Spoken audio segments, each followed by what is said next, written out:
Hello there, everyone, and welcome back to Mortis FM, a Star Wars podcast. I am Grayson, one of your lovely, lovely hosts, and with me is my best friend in the whole universe.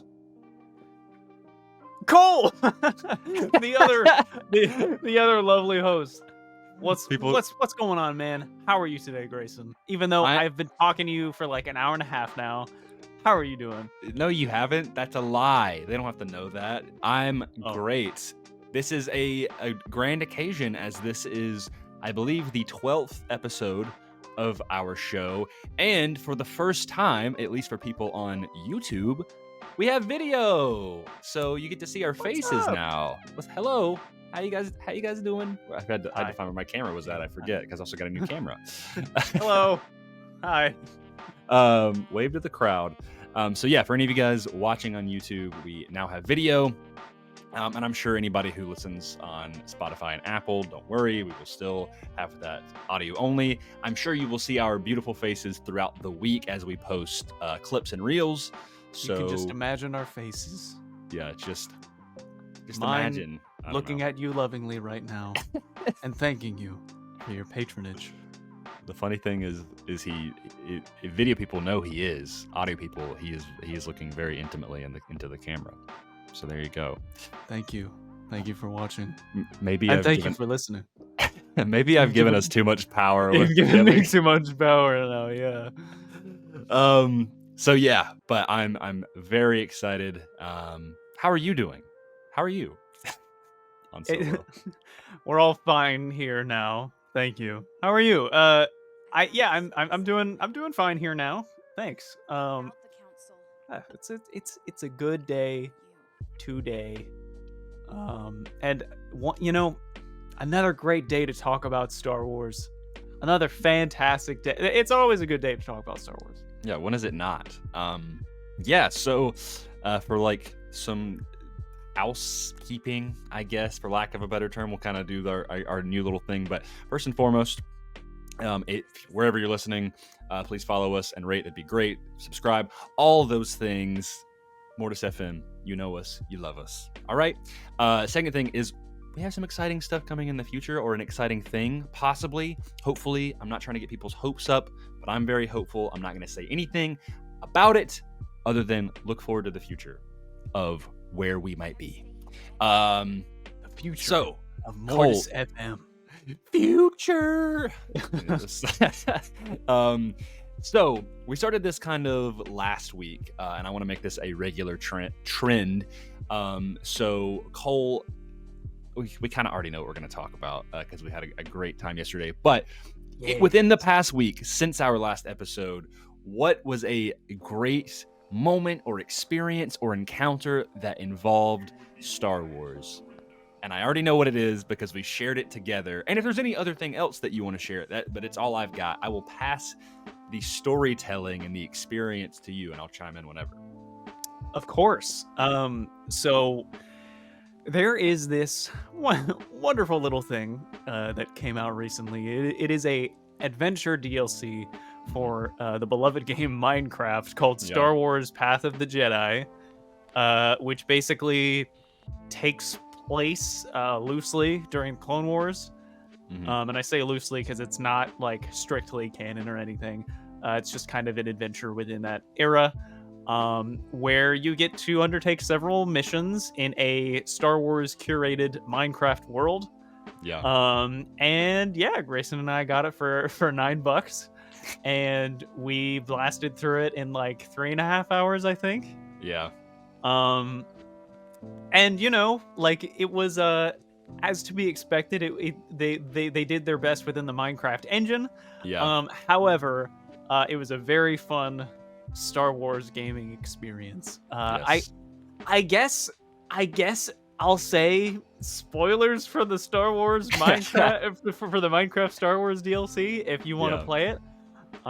It's a fun little time. I think I would recommend it. It's co-op. We played it together. It's 4-player co-op. Yes. I cannot officially say how well it will be in 4-player co-op because we did run into our fair share of bugs with just 2 players.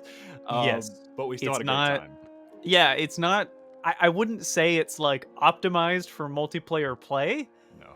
it feels like they just, since Minecraft is already multiplayer, they were like, okay, we'll have a multiplayer segment, but it Yeah. wasn't really optimized for it, because anything that someone wants to do, it forces the other player into an instance of doing, so you can't really like, you can artificially split up. Like, you can walk around in the open world and like, do stuff, but like if it has anything to do with you answering a prompt or entering some kind of activity, the other person also is forced to do that. Yeah. And not even cooperatively, I might add. It's in a separate instance. Yeah. So, but Kinda strange. I'm not here to rag on it. It's got its kinks, but it was overall a very fun time. The worlds, namely, like very well made. Like this like massive Jedi temple just looks so cool. Again, you've got Yes. the archives, like the halls of the dueling area, which looks straight out of Star Wars Rebels. Very cool. And then also just like some solid little Star Wars experiences. Like you start off in Ilum, Yes. and you As a run off youngling to, or yeah, whatever. you run off to get your Kyber crystal. Another like lack of multiplayer optimization is that everyone gets their crystal from the same place. Yeah. But it's still very cool. And they have force powers. You have push, pull, and grab. You can like specifically operate like NPCs or just like big blocks to move around. Yeah. You can also but jump as well, which the jumping is it was a little finicky, but it's still cool. Yeah, I think I remember like us regaling over that it is a very frustrating platformer, which means that it is completely on brand for Star Wars games.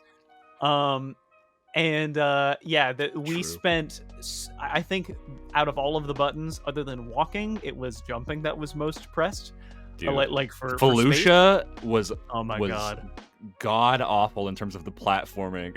Yes, it is so specific, and there's a strange, undeterminable delay when it comes to the force jump. Yeah. And it has to. It's one of those platformers where like the jump has to be absolutely perfect in order to get to a certain place. And like we were getting frustrated, but I was like, man, this is on brand. I feel like I'm a child playing The Force Unleashed and trying to grab that holocron all the way on the top of those TIE fighter wings, which took forever. Yeah.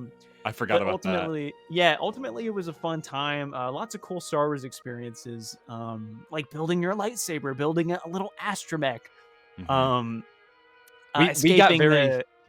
No, go ahead. Oh, I insist. Like we went through. You really described it last night. Like we messaged each other, and I was like, man, like there was some frustrating moments, but overall it was a really fun time because it's like.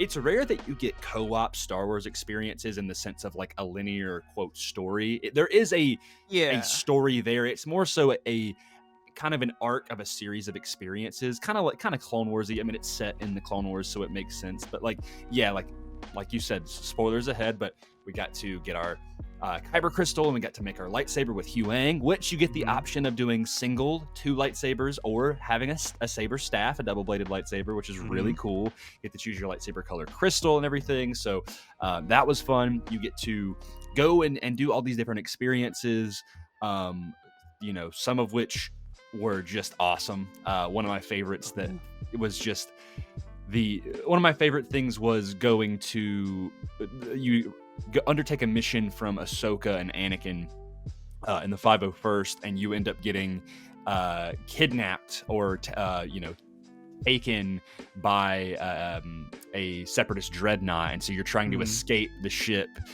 fighting through battle droids and super battle droids and droidicas and all that until you get to the end.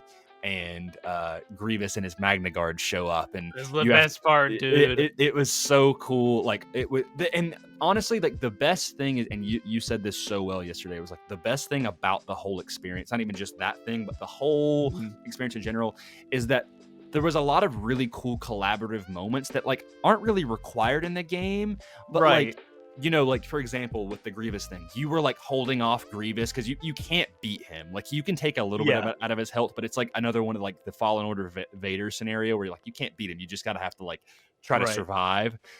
You were like holding off Grievous and you took out the Magna Guards, which was awesome. Well, I ran around and I took out the battle droids that were shooting at us so I could give us some cover. And then once I took care of the ones that at least were attacking us, I jumped in and started to help you with Grievous, and it was just really cool. And then there'd be other times where we're like trying to platform and I was struggling, so you would go and get a block to help. Like, it was just cool things like that in terms of like puzzles of us like using the Force and our minds together to like create this really cool experience that I've never really had with a Star Wars game before. It was very unique. No, I 100% agree. The thing is like all of the stuff that we did, it was not an intentional mechanic of like the cooperative effort. So like when you get in this fight with Grievous, you're surrounded by battle droids and super battle droids and Grievous and his Magna Guards. And I was like we were like, as soon as it started, we were both kind of like figuring out what to do. And I was immediately like, Grayson, I'll hold him off. You like get the guys surrounding him and then come and help me. And so he immediately runs off and starts taking down all the other guys. I'm fending off Grievous, and then suddenly his Magna Guards jump in. So I make distance between me and the big guy, take out the other two, and then I go back to him. And then soon enough, Grayson's back getting Grievous. Grievous turns around and starts doing the spinny thing. Yeah. And Grayson's like, oh no, like get him. And so I got right behind Grievous and smacked him on the back. So he had to turn around and start doing it to me. So it was like, it was very, it felt very cinematic. And also like, like you said, like moving the blocks and helping each other, like just me grabbing a bigger block from a later segment and helping you clear the platforming part faster. And like we weren't supposed to do that. No. but it was very cool. And yeah, like you're right. I was going to say that I don't think, not off the top of my head, except for like Lego Star Wars, I don't think that there are really any very recent Star Wars co-op experiences. All of it recently has been very single player curated. And I think a lot of that has to do with like the flack that certain company, well, I guess I'm just going to say EA because they had the license for a decade, that EA was getting about making only multiplayer games. And then they're like, well, I guess we'll make single player games. But it's like, we need a solid Star Wars co-op game, like one that's meant for co-op. Like I want something like It Takes Two, but a Star Wars version. Right. You know? That's a really good example. That's funny because that game and Joseph, is it Seraph? What is his last name? Something like that. Anyway, he made A Way Out and Take Two, also EA games. Imagine if he did a Star Wars game. That would be so cool. That would like, be really cool. Two Jedi like Padawans that are kind of like growing up together, you know? Basically just a fully fleshed out version of what Path of the Jedi has. Right. Which is like a Path of the Jedi, you know? Yeah. Either way, super cool. There's a lot of other fun stuff in there, like, exploring ancient dark side temples and fighting visions and stuff like that. It's super cool. So yeah, I mean, ultimately, that is the recent Star Wars memory. It's a good time. It makes me want us to play more Star Wars stuff together. It's just the thing is, like, I don't know what that could be. Yeah, I mean, we have our big like foundation of our friendship has always been Star Wars video games. Like it was really the bonding factor it was Star Wars, and then transitioning into Star Wars video games, which then transition into just regular video games, right? There's a lot of video games that we play that aren't Star Wars, but like the Battlefront games, the EA ones, were the ones that were very formative for us. And I have nothing but phenomenal memories. It's like, but that was such a unique experience where it's like, yeah, like you said, other than the Lego games, and then like co-op and Battlefront 2, which is just fighting waves of whatever faction you're opposing. It's not really like not really quest based in a way. It is like team versus team, but it does not encourage cooperative play. You know, like it's not a cooperative oriented game. You know, like with stuff like Takes Two, it's like you have to. It takes two. You have, in order to do this thing, you have to have your partner help with that. Like, it you know, kind of like Portal 2 as well. You know, in the multiplayer sections, it's all about cooperation. You cannot finish the puzzle without your friend. Yeah. And I don't know, just imagining a Star Wars version of that, like imagine a curated experience where I had to fend off Grievous while you took out like the rest of the battle droids, but it was intentionally designed that way. Yeah. That would be very cool. So hopefully we'll get something like that in the future. Anybody that's listening to this, reach out with some Star Wars game ideas. Yeah. Like I love to hear your ideas, because now that the IP is open, really any dev can pick it up with Disney's permission. Yeah. And make a Star Wars game. So yeah, I think it'd be cool if it was in like, I mean, you know, you and I are big fans of Fallen Order and Survivor. Like, I would honestly love it's like if Respawn was just like, yeah, we're gonna make like a $40 co-op game that's like not, you know, and say they got, it's Joseph Farah. That's his name. That's the guy who did it. Yeah. If he was like, hey, I want to come on board, and it's like it's gonna be the same mechanics, and obviously you can maybe like choose, like, say you are a Jedi and you just have one of the lightsaber styles that are available in Survivor, you know, so, and you just kind of stick with that one, and then maybe flesh it out even more, and just going through kind of a more condensed, almost like a big standalone expansion that is like 4-player co-op, you know, and you are Jedi either in, I mean, I would take it the High Republic, you know, like same thing. That would be so cool. Perfect era to do that too. Yes, like I'm a sucker for the like rising High Republic content that is now bleeding from the books into visual media, whether that be Survivor or Acolyte or whatever. That would be really fun. So imagine a Jedi Survivor DLC where it's basically a remade version of the main campaign, but the second player can play as Bode. Oh, that would be cool. That would be a lot of fun, I think. Yeah, man. Yeah, I'm hoping like we get the floodgates kind of open. Dude, you know what would be a really good example of a co-op game that I think would be so easy? So obviously, like they were gonna do the KOTOR remake. That game's basically dead, unless it gets picked up by another. I'm sorry, but dude, the simple answer is a remake of Republic Commando. Oh my god, dude, I would love that so much. Throw in the 3 main planets or sections that were in that game, add a couple more in there to spruce it in. 4-player co-op, everyone playing as Boss, Scorch, Fixer, and Sev. Add a horde mode. It's that simple, dude. Like battle, dude, a 4-player co-op horde mode on the Lucre Hulk, where you just play until you die.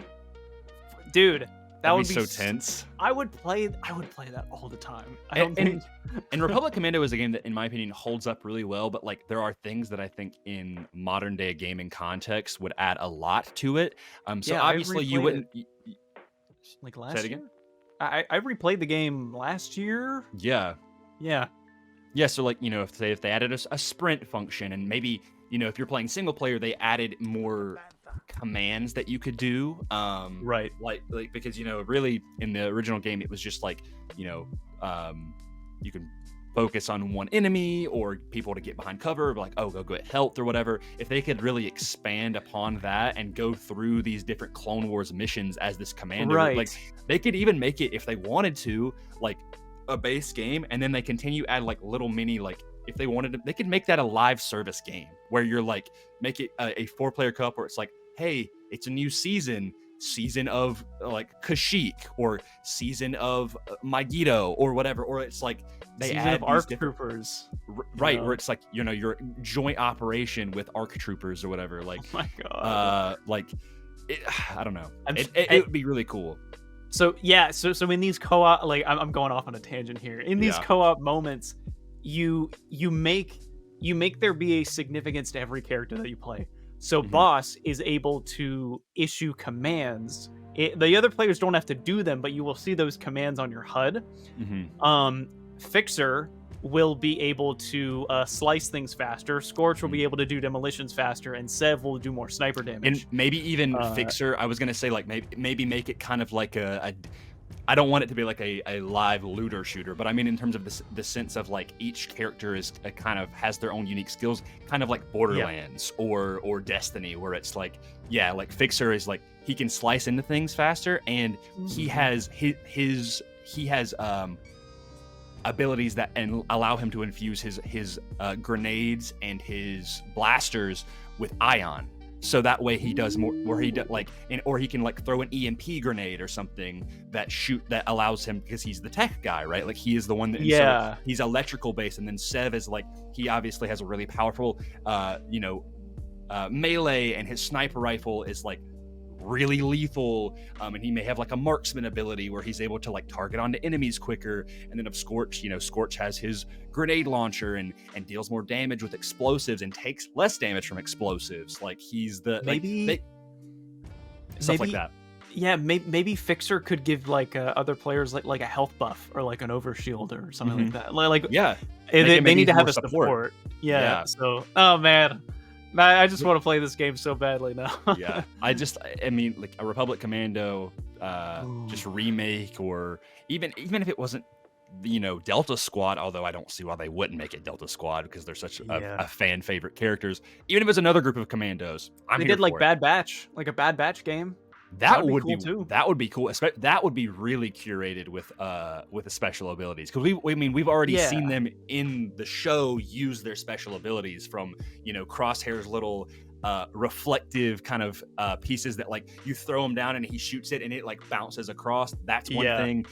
Fixer obviously has his kind of hacking abilities, and of course Wrecker is just the absolute tank.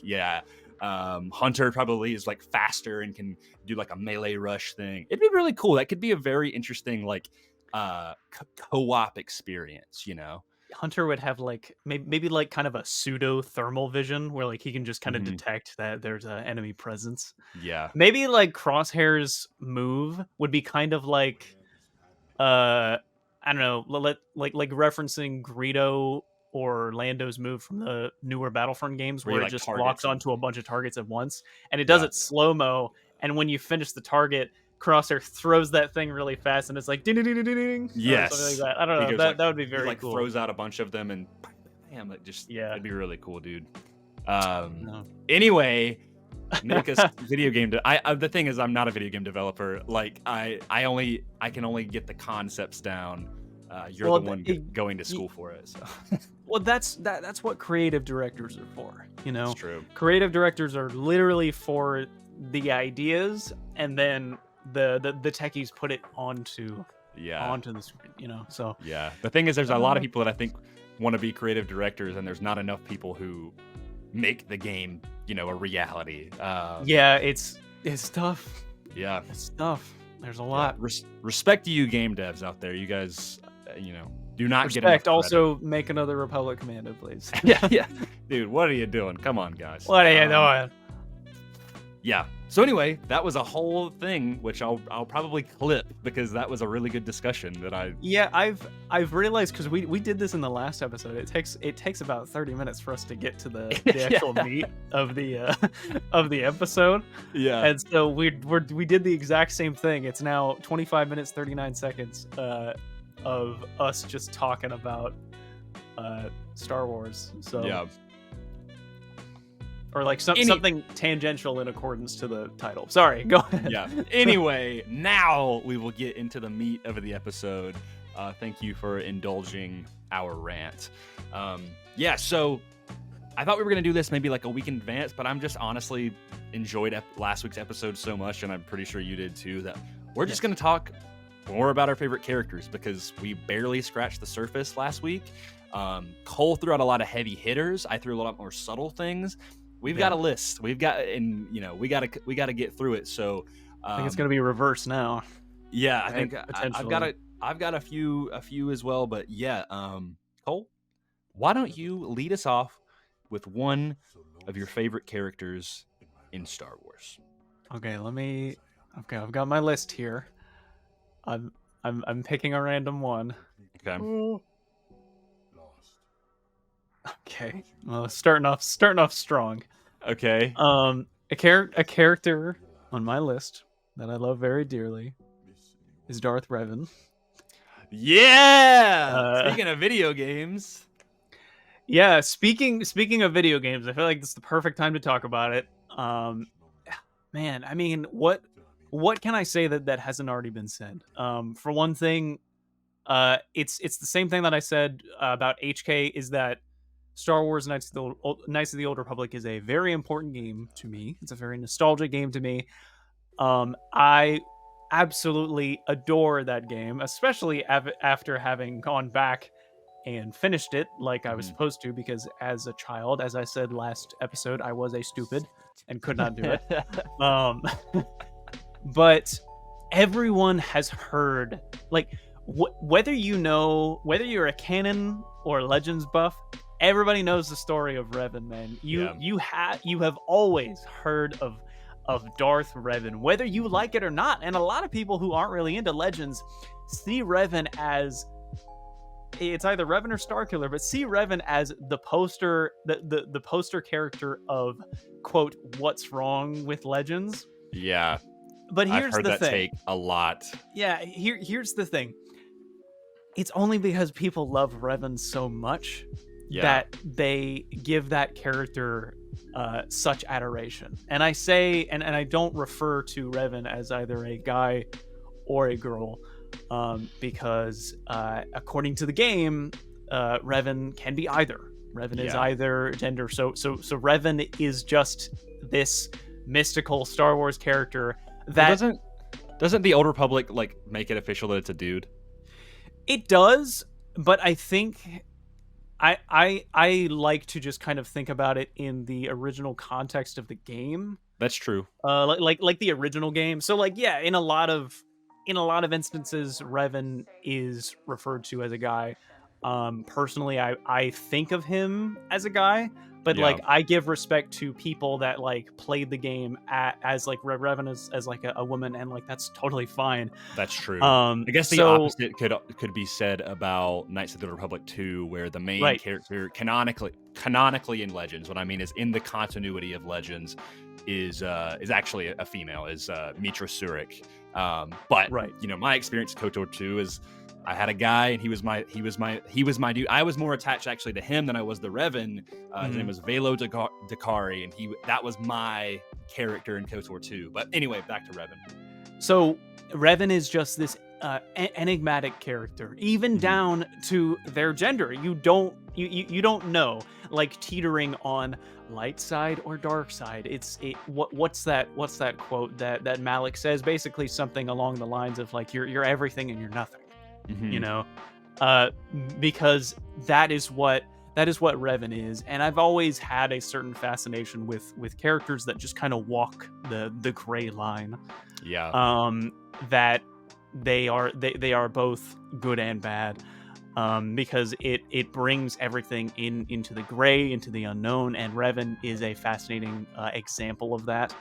But their story, you know, being this Jedi that heroically stopped the Mandalorian Wars, but in a terrible way, and then went to go seek out this Dark Lord. And one of my favorite things about Revan is that Revan and Malik, like just one of my favorite facts, is that Revan and Malik went out into the unknown regions, and the only thing that we know is that they found Vitiate, and when they came back, they were Sith Lords.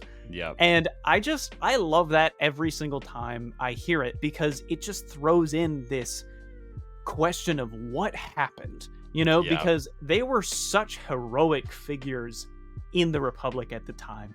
Sure, they had some like evil tendencies, you know, like Revan basically sending off this nuke to stop the Mandalorian Wars. But they had, you know, courage and a heroic fire in their hearts. So what happened to make them turn heel and come home as Sith Lords wanting to, you know, divide and conquer?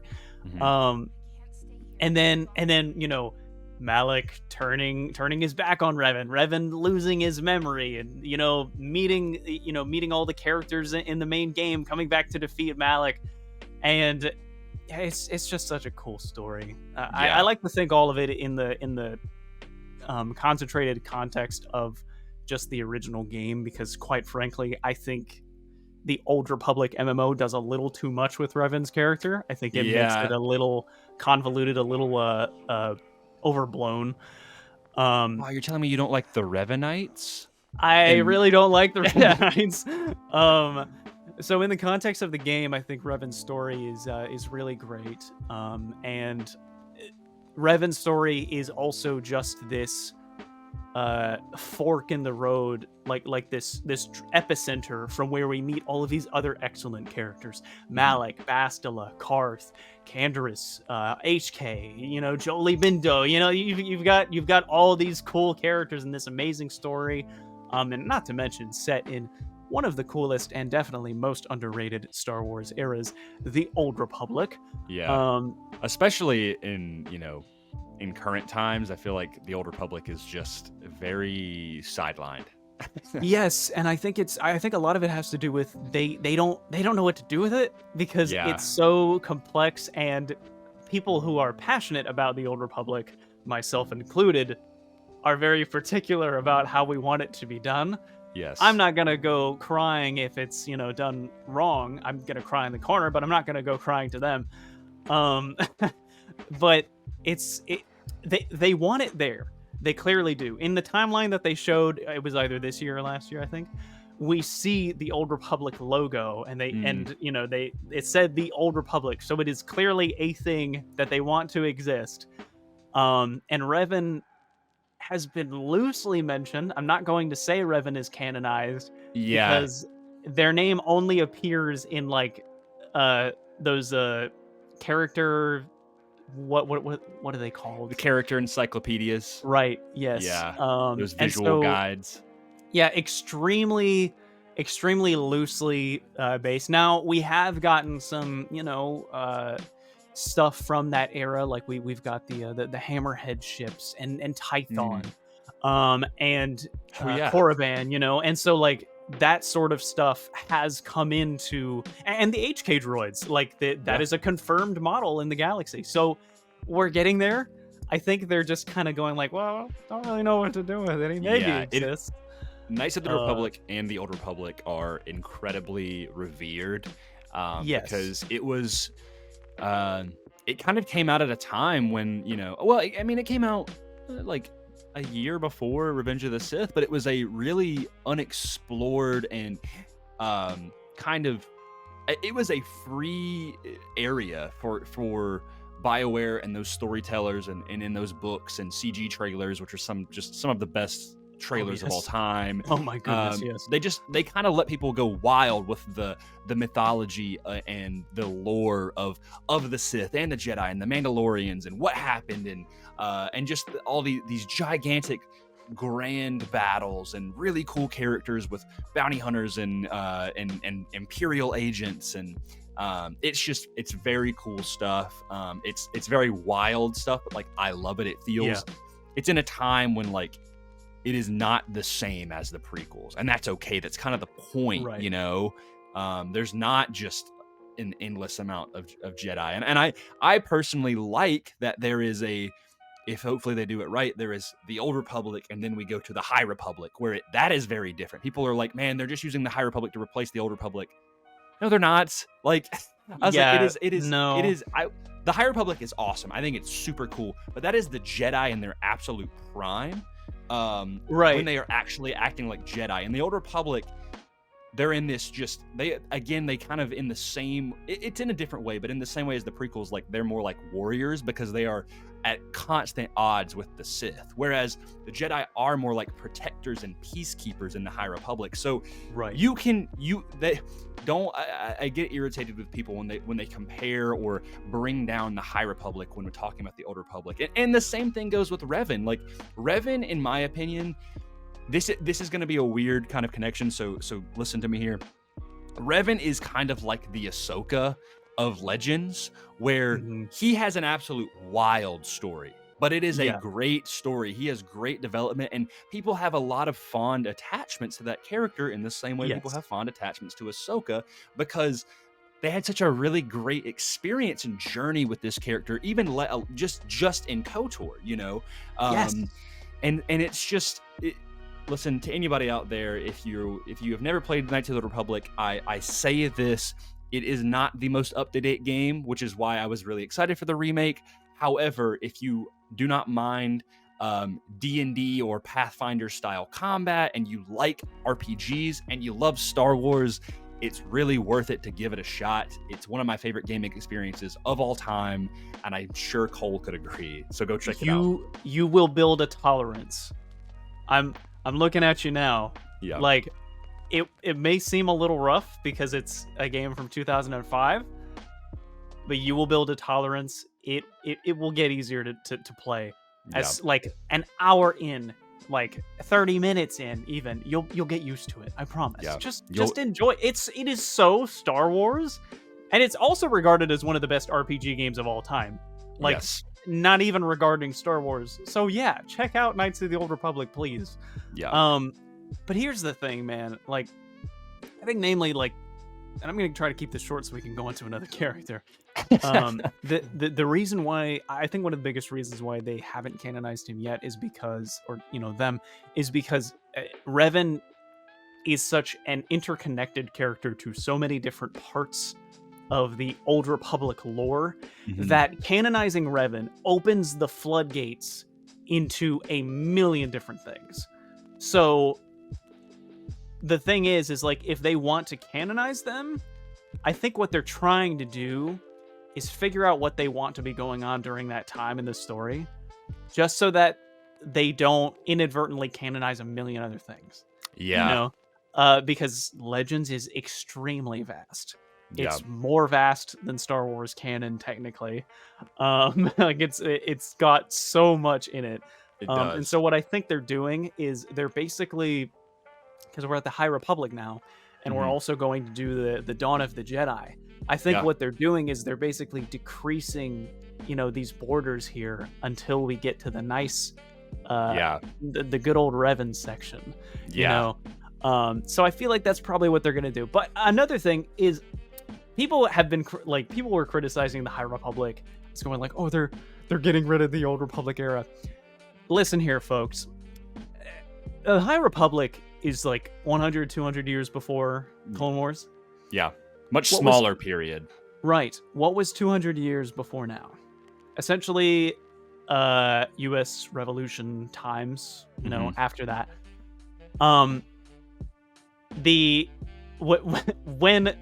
When the Old Republic is supposed to be is like 2,000-ish years before Clone Wars. And so what we're talking about here is like, imagine if someone decided to make like a documentary about the US Revolution, and then people were like, oh, they're totally like missing the Roman and Greeks. Like they're totally missing them.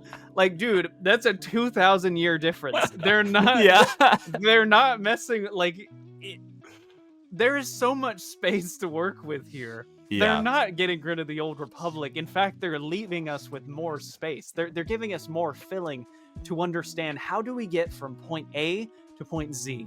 Yeah. So if you had that mentality, chill, we'll get there. Yeah. I hope we will get there. I'm confident we will, but yeah. So anyway, Revan is the character that reminds me why I love Star Wars Legends, in the inverse of what some people think that Revan is what is wrong with Star Wars Legends. I think Revan is what is right with Star Wars Legends. Yeah. So thank you, and God bless America. Grayson, what is your character, good sir? Well, I mean, I feel, and I was going to talk about him already. I've mentioned him, I've dabbled around, but I mean, we might as well just stay on brand here. Okay. I'm not even pulling up my phone, hands free, everybody. Okay. That would be my favorite companion in Knights of the Old Republic, and that is Jolie Bendo. Hey, let's go! Jolie, there is a perfect time. I have a. I mean, it's just it was meant to be. Will of the Force. Jolie is a phenomenal character. Again, if you don't know who he is, I don't expect you to fully kind of like understand. Go play Knights of the Republic. It's phenomenal. Jolie is a character that you meet on Kashyyyk. You go through several planets on KOTOR. You go to Kashyyyk on one of the sections, and it's a really one of my favorite sections. Jolie is an old man that has he is an outcast of the Jedi Order, and for all intents and purposes, he is, the term gray Jedi also has a negative connotation because they're like, oh, people like a lot of like. People like to think that like gray Jedi is like a bunch of edgelords where they're like, oh, they can use dark side abilities, but they're also like they're not straight up evil. They walk the line, and it's like, listen, gray Jedis do exist, not like in terms of like the title of like, a gray Jedi or whatever, but like there was like a gray Jedi code and stuff. What I mean by that is a Jedi that is a little bit more open-minded, and they're not necessary, but they do teeter between light and dark. But ultimately, like in KOTOR, he is, and I said this last week, he is like basically when you look at your party list, if you pull up Jolie or any of the other characters, they'll have a color behind them, and if they're more blue, they're light side. If they go more red, they're dark side. He is just gray. He is just in the middle.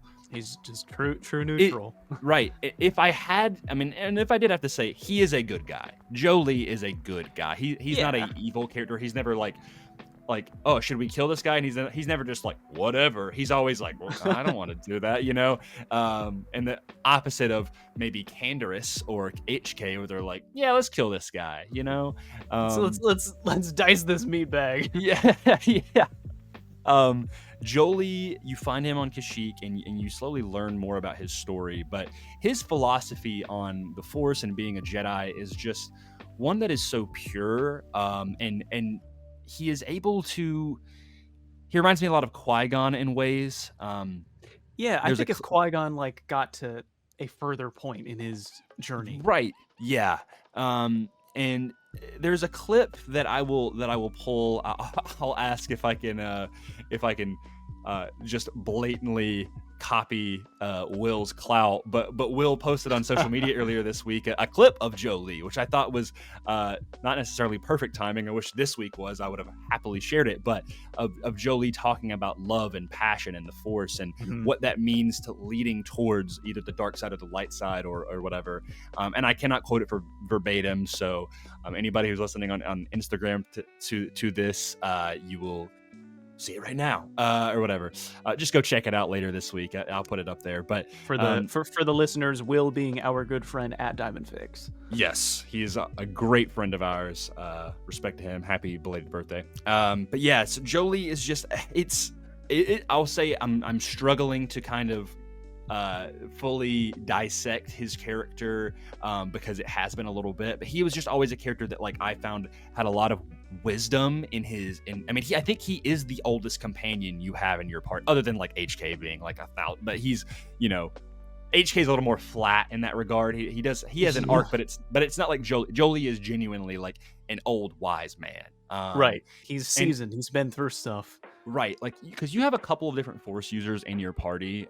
You've got Juhani, you've got Jolie, you've got Bastila. Those are really the main Force users. Yeah, those are the 3 Force users you can have in your party, I believe. Yeah, I think that's it. Because there's T3 and Canderous and Karth and Zalzabar. Mission Veo. Mission, yeah. And then HK. Yeah, so yeah. Anyway, Jolie, he's just a really great and compelling character. I am not doing him justice here, but for my KOTOR fans, if you don't know, go play KOTOR. You will fall in love with these companions, and I cannot overstate it enough. He great characters. I will supplant your claim here. I will support it by, you remember the the revelation that I found about him, I believe last year, that in George's very first draft for Star Wars, he called Force users the Jedi Bendu. Yeah. Bindu being Sanskrit for point or dot, as in like the point of creation in the universe, which is obviously the inspiration for the Bendu in Star Wars Rebels. But Yeah. Jolie Bindo was 100% inspired. It's confirmed that Bindo was inspired by that. So it's in the name. Like he is our gray guy, and he's one of the originals. Yeah. Definitely that kind of character that's really meant to open your eyes to that idea of there being like more of a gray line that you can choose to walk between. So very cool character. Love that. Yes. Yeah, one of my favorite companions. I think it only makes sense since you mentioned HK last week, and now you've mentioned Revan. So there is my KOTOR contribution. There you go. Coin that term. Contribution with a K. Yeah. I'm gonna like KOTOR contribution. We'll be getting a lot of those. Lay one on me, my friend. Okay, let's go. Let me see. Let's scroll and pick. I love how you're just scrolling and picking, and I'm like picking on like based on feeling. That's hilarious. I just there's no rhyme or reason. Yeah, there's no rhyme or reason. I think it makes things more interesting. So it does. Character on my list, and a good inverse to a character that you picked last week, is Mr. Cal Kestis. Goated! Absolutely goated.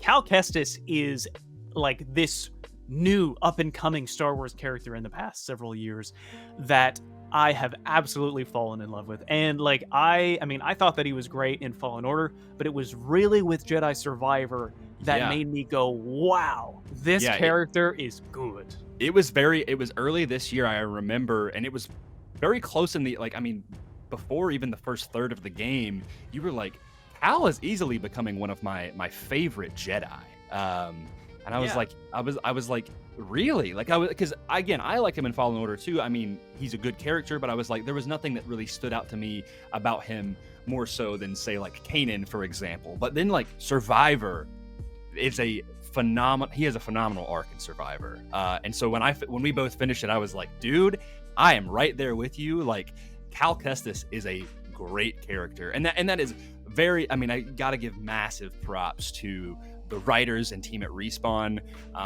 but especially the performance by Cameron Monaghan. Just dude, absolutely stellar. He does a fantastic job, and I think like just the progression of his character in a Jedi Survivor is just so exponentially higher stakes. Like there is so much stuff that happens to him in that one game. Yeah. And just the way that his character processes that. Like I said last week, I think characters that go through a great deal of strife and loss and turmoil and then manage to come out of that are a great source of inspiration for me, but also just excellent characters to follow and to love. And spoilers for Jedi Survivor, 3, 2, 1, we're starting to see that Cal may not come through this. Like, I genuinely think, the way that the game was left was on a bad note. You can tell from the choreography, you can tell from the music, from the writing, Cal is not doing well. It was not ended hopefully. And I am really curious to see what will happen to his character in this third game, because obviously we don't see him in the original trilogy. We don't see him afterwards. We don't know where he is. We don't know what's going on with him. Personally, I think he's going to die in the third game, which will break my heart. But I need to see how it's going to go down, because honestly, it's from the beginning of the game, we see Cal's descent into darkness. Yeah. Because he just decapitates the Ninth Sister. Yeah. Absolutely, like, cold-blooded. My jaw dropped when that happened in the beginning. I was like, Cal, what is going on? My mouth was agape. He was like, I release you or something. Mm-hmm. And then did the double tap on Bode, not willing to forgive and forget. he's done. I mean, let's not forget the dark side force abilities you unlock, where you just press in the thumbsticks for your like, instead of just freezing time or like slowing everybody down, you do that and more. You start just murdering everybody. Like you're rampaging through this Imperial complex, taking down like droves of dark troopers. By the way, yeah, and those guys, because I hate myself and play the game on Grandmaster from the get-go. The dark troopers are really tough on Grandmaster difficulty. Yeah. And my man was cutting them like butter with the dark side. And here's the thing, man. The way that game uses the dark side is so well done, because you, in those situations, it is so easy to click those two sticks and just go ham on everybody. Like, because like it is such a perfect exemplification of the light versus the dark side, and of what Yoda says in Empire Strikes Back, where Luke is like, is the dark side stronger? And Yoda says, no, easier, more seductive. Yes. And yeah, it's a whole lot easier to just click those thumbsticks and go ham on all the troopers in Jedi Survivor. So they did that in a perfect way. But you see Cal just... he's basically just tumbling down a cliff. It is this Jedi Survivor is a steep hill. I think Fallen Order feels more like the plight of Sisyphus going up the hill. Jedi Survivor feels like falling down. And so you really need to question what is going to happen to this character. And I just think that that Cameron Monaghan's performance is excellent. I think that they are turning Cal into an incredible character, one that I really hope that, whether it be morally good or bad, I hope that his ending is done with justice. Like it's done well. Yeah. But either way, like he is very. Every now and then, I'm just like, yeah, Cal's my number 2 favorite Star Wars character. Like he's just so far up there for me. I can't say why. Other than everything I just said. But yeah, I love Cal. He's great. Yeah, ponchos. Dude, the ponchos are goated.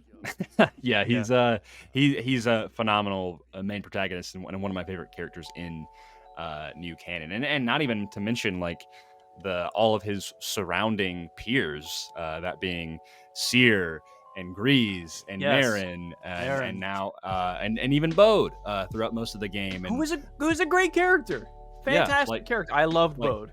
Yeah, there's just a lot of really great character development. You feel it. BD1, obviously, BD1, dude, one of the best droids. I love that. He's awesome. There's so much personality with BD1. I love him. Yeah. Not to say this seems demeaning. He's just kind of like your best little dog friend, Like well, he's just he's like a little puppy, but if a puppy was a librarian, and also it could, solve complex problems and heal you on commands. Yeah, exactly. And also, if your librarian dog could carry you on a zip line, Dude. And shoot whatever those crystal things are, and he's got a lot of utilities. I want to be the unit droid. I just want great. a little guy. They're one of my favorite new droid models. They're amazing. Yeah. I love out those new T-16s. Man, what do I want to get into the weeds next? You can tell me to pick a number. They're not numerically. Follow your instincts. Yeah, I'm going to follow as I do. Of course. Oh man, I'm gonna save that character for later because we're not gonna do that. For context, for everybody, I am very tired, so that also might be why I am sucking at describing my characters. And by this characters, video I mean is sponsored by Sleep. Get some. Gets. You know what? I this feels right to me. I'm going with my man Din Djarin, the Mandalorian. Hey, let's go. All right. I'll give some context. Some people might be like, Why? See, Mando season 3 sucked. It didn't suck. Wow. All right, like it just was not up to par with Mando season 1 and 2. Mando season 1 and 2 were like peak Din Djarin for me, like and even his episodes in Book of Boba Fett, that first episode that showed up, Cole was there. I was beyond hyped. I was like, let's freaking go. Like, yeah, I mean, he shows up it with was the really Darksaber. cool. It was awesome, dude. And I mean, like, I will give that show credit that I was so excited for him to show up because I love Din Djarin. Credit to Book of Boba Fett for just not having Boba Fett in it so well. For completely ignoring him for an entire episode and two. Anyway, yeah, so Din Djarin is like kind of, I mean, I had my Boba Fett phase. I said that last week when I was a kid, but Din Djarin, like The Mandalorian was a project that I was unbelievably stoked for because you and I both love the criminal underworld. Yes. And just having this man with no name character, of course we do learn his name, but this wandering Mandalorian, he's got the giant Ambin pulse rifle on his back, and he's got the cape, and he's got the only the Beskar helmet, and then you kind of see him, he gets the full armor, and he levels up and gets the whistling darts, and it's total just, RPG style. Right, it's exactly, he levels up. I remember saying that a few years ago, and then like just he is so like, I don't know, he in those early, like season 1, he feels like kind of like the John Wick of Star Wars, but then we get that really good development where Grogu kind of brings him back to a point of humanity, and despite my not loving of the decision of making Grogu come back so soon after Mando season 2, I really wanted a full season without Grogu, or at least most of it without Grogu. I digress. That is a whole thing that I've spoken tons about before. I'm not going to get into the weeds with that. But corporate entities can't have that, man. Yeah, like they got to get their money for the Grogu plushie. Yeah, dude, you can still sell it, man. Just whatever. Anyway, yeah, like, but recently, like, I was like Din Djarin, up to Mando season 2 and Book of Boba Fett as well. He was definitely in like my top 5 of Star Wars characters in new canon. I would put him somewhere around number 2 or 3 loosely. Highly respectable. And it just like he was a comfort character to me in a way. Right. But I really enjoyed his development as well. And I mean, I love Pedro Pascal. Like, he does an amazing job. Even though he's not in the suit most of the time, it's still fine. It's his delivery and cadence is a big part of it, and credits as well to the actors and stunt actors who, I believe, like Brendan Wayne is one that, like, they're in the suit doing the mannerisms. There is a heavy charm to that as well. But yeah, like he was just, I mean, he's a really, first of all, just cool character. But one thing that I've really liked, and I think was kind of gives the opportunity to discuss this, is we watched Mando season 3 together, and obviously we had a sour taste in our mouth. We didn't hate it, we were just underwhelmed and disappointed. But something that you introduced me, and I don't even think you could take credit for, but you did show it to me, is there was someone on Twitter, it's failing me, I'm sorry, maybe we can find it. I don't know either. It's far down in my list of likes. Yes, shout out to you if you're out there in the ether. They said that they always liked the idea that Mando is a kingmaker. Yes, and and I will say, in Mando season 2, I was like, oh man, he's going to become the new reigning leader of Mandalore. He's going to become the new Mandalore, right? With the Darksaber, and that didn't happen. And I've made peace with that, because if you think about it, he put Grief Karga into, quote, power on Navarro and made Navarro a thriving society. Would not have happened without Din Djarin. In season 3, he did the same thing with Bo-Katan. Not in Mando season 2, but in Book of Boba Fett, he put Boba Fett into power as the daimyo. Be the daimyo. Yeah, so like that's 3 examples. I think there's even, I had another example in my mind that I'm blanking on. He helped get a Cara Dune her position. That's true. As an officer. Yeah. Yeah. So so he he has this, and like one could say that they were trying to go for, or at least we all assume that they were going for the, I don't want the crown, but I have to, accept my responsibility and take it. But it's very clear that, yeah, he doesn't want those kinds of, he never wanted to serve that role. He's always been a vagabond type. The only thing that changed about his life was that he wanted to, take Grogu under his wing. Yep.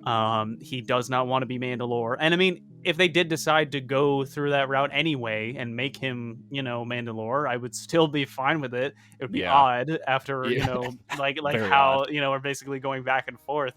But even though it was a little goofy, that last scene of just him sitting on his, little pasture with Grogu, jumping around in the water, and then it does that little circle close ending. Yeah. Like, that's exactly what he wants. He just wants to chill out now, and protect his son. Yep. When Grogu was gone in Book of Boba Fett, he was clearly aimless. He was going back to his regular stuff, going back to being a vagabond and taking jobs, and he didn't really know how to use the dark saber. He was messing up. He was accidentally cutting himself with it. You are unbalanced. And as soon as Grogu comes back into the fold, like, it almost seems like Din is able to recenter himself, and I think his ultimate desire or wish is just to be a dad. Even if it's subconscious. But with all of that said, like, he's an excellent character. I can't wait to see what they do more with him. Personally, I don't really know what else there could be done unless they want to just make another character arc for him. But I'm excited to see where his character goes. He's very fun to watch. Obviously, he is an absolute tank in the field. Like, he had his own little hallway scene in season 3, which was pretty cool. And Pedro Pascal's voiceover work is stellar. And yeah, I mean, let's see where Din Djarin goes. Can't wait to see him in the obligatory Heir to the Empire movie for sure. Yeah, like, listen, I'm not even. Do I like have my thoughts on what the Heir to the Empire movie it might end up being? Because you and I even joke about it. It's like, oh, it's the Star Wars Avengers movie or whatever. And it's like, maybe after Ahsoka, I don't think it necessarily is that as much. But also, like, back in Legends and stuff, I saw these characters collaborate all the time. I mean, like, in Legends, Boba Fett and Han Solo made peace, and I mean, there was a lot of different wild things that would happen, and so there can be room for crossover. He's at a place where he can do that, and listen, he is always helping out establishments from Grief Karga to Cobb Vanth to Boba Fett to Bo-Katan to the Lizzo and Jack Black. Like, he's always helping people in positions of power, like, which makes him kind of feel like a video game character. But that's kind of why I like him, because I can kind of inject myself in that way, where I'm like, he's just doing these things to he's just living his life, and he's using his skills in that way, and that's cool with me. And he's just really cool. Like, I can't, that ultimately at the end of the day, you can at least give him that. If you didn't like his arc in season 3 or whatever, you can just say, hey, he's cool. And that at least is what started it all for me. I mean, at the very least, his character integrity has never been compromised. He's still very cool. Yes. He started off super cool, and he's still very cool. Do I wish he had, his old weaponry? Absolutely. Dude, I think I miss that rifle so much. Yeah, I think he's lacking in his arsenal. I mean, he doesn't even have the darksaber anymore. He just has the pistol and the darts, and that's it. That's it. But we'll see. We'll see what happens to him. Maybe he will be called to arms by Bo-Katan. Maybe he'll have to assist Mandalore in heralding in this new generation. So we'll have to see what happens to his character. Yeah, I have an interesting prompt I just thought of. You were talking about his arsenal. I really miss. Listen, I love the N1. I think it's awesome, but I don't think it's very utilitarian for someone like Din, because there's not really any space he is a bounty hunter. Like, Yeah. let's be honest, he's not going to stop bounty hunting. I don't think he is, at least. Like, I don't see him. I mean, he has settled down a little bit more, and he has that plot of land on Navarro, and he is kind of a licensed New Republic sheriff in a way, but Right. he's still a bounty hunter. There's gonna be times where he's gonna need people to hitch a ride in his ship. I loved that he had the Razor Crest and then it exploded. So my question for you is like, would you be interested in him having almost a freighter, a bigger ship that could store the N1 in it as like kind of he's like, so and so stay in like say Greek Yes. Karga's with them, right? Like, or well, Cara Dune's probably not coming back unless they recast her. But let's say Cara Dune, like, you stay here in the freighter. I'm gonna get in the N1 and distract or them. IG-11. Yes, yeah, exactly. Or R5 could pilot the ship. Mm-hmm. There's several other characters. Would that be interesting? Like, do you think that could work? Yes, you were reading my mind 100%. Like, when you prompted the question, I immediately knew what I was gonna say. And you already answered it for me. When he got the N1, I was like, well, this is the coolest ship fighter I've ever seen. Yeah. But a guy needs a freighter, It's literally that Top Gear meme where he's like, this is good, but I like this. Right. So here's the thing, like, my guy, if you want to think about it, right? A vagabond, a bounty hunter, their freighter is where they live, but it also it's got like it's also their garage and their workspace and recreational area. So what the N1 is technically right now to Din is a sleeping bag with machine guns on it. Yeah. So he needs space, and he's got R5 and Grogu. So if R5 is in the ship, Grogu's got to be in Din's lap. Yeah. And there's only so much space. So as soon as he got this N1, I was like, man's gonna need a freighter, because like you should see Bosk's freighter. It's like the something tooth or whatever. Yeah. That's a big boy. Like that is a big ship, and even the Slave 1 is a big ship too. Mm-hmm. It's got a major arsenal in there, but you bet yourself that Boba's like got like a cool kitchen in there, I'm sure. Yeah. But like, I'm gonna be honest, man. Even though the N1 is an amazing fighter, I miss the Razor Crest. Yeah. Because the Razor Crest had a carbonite section of the ship. He had a weapon stash. He had a little bench with a table, and like he had all of these cool seats and gizmos and gadgets and all that stuff. Was it a piece of junk? Absolutely. But it was a Millennium Falcon style piece of junk. Yeah, it's one of those that I loved the sound of it. I loved the style of it. It kind of felt like a more muscle car version of a it's a Ruster, but the inside parts are, really what counts. Yeah. I personally, listen, I don't even care. I would love for him to have a like newer, like say he gets the Razor Crest, or another type of Razor Crest ship, and make it very much like I don't even care if people critique it. I want it.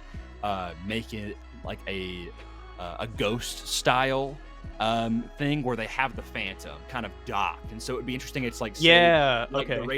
The Razor Crest is like shaped kind of like this weird like box thing. Have it like either like underneath it where it can like deploy, or have it like upside down where he like gets in like, well, probably not upside down, but just like, or like on the top, some sort of like docking bay thing where he can deploy the fighter. Yeah, he's gonna need more space for things, because if he's taking care of Grogu, I mean, I guess technically he doesn't really need it anymore because he's not a vagabond any longer. He has a house on Navarro where he's chilling out.